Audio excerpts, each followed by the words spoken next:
మనందరికీ శనివారము అనగానే ఎవరు గుర్తొస్తారు? మన వెంకటేశ్వర స్వామి తిరుమలేశుడు గుర్తొస్తాడు. శనివారము అనగానే మనకేం గుర్తొస్తుంది? వెంకటేశ్వర స్వామి సుప్రభాతం గుర్తొస్తుంది. కౌసల్య సుప్రజా రామ పూర్వ సంధ్యా ప్రవర్తతే అంటూ అది వినకపోతే అది శనివారంలా అనిపించదు మనకి. ఇంతకీ వెంకటేశ్వర స్వామి సుప్రభాతం ఎవరు రచించారు అంటే, ఆదిశేషుడు ఉన్నారు కదా, ఆదిశేషుడే రామానుజుల వారిగా అవతరించారు. ఆ రామానుజుల వారే మణవాళ మామునిగలుగా అవతరించారు. ఆ మణవాళ మామునిగల్ శిష్యుడు ప్రతివాది భయంకర అన్నాస్వామి.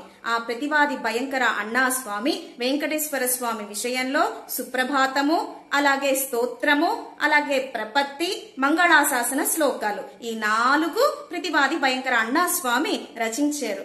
వారు ఈ ఆషాఢ మాసంలోనే పుష్యమి నక్షత్రంలోనే కాంచీపురం దగ్గరలో తిరుత్తంటాల్ దీప ప్రకాశర ఆస్థానంలో అవతరించిన వారు ప్రతివాది భయంకర అన్నాస్వామి. కనుక సుప్రభాతం ఎవరు అనుగ్రహించారు?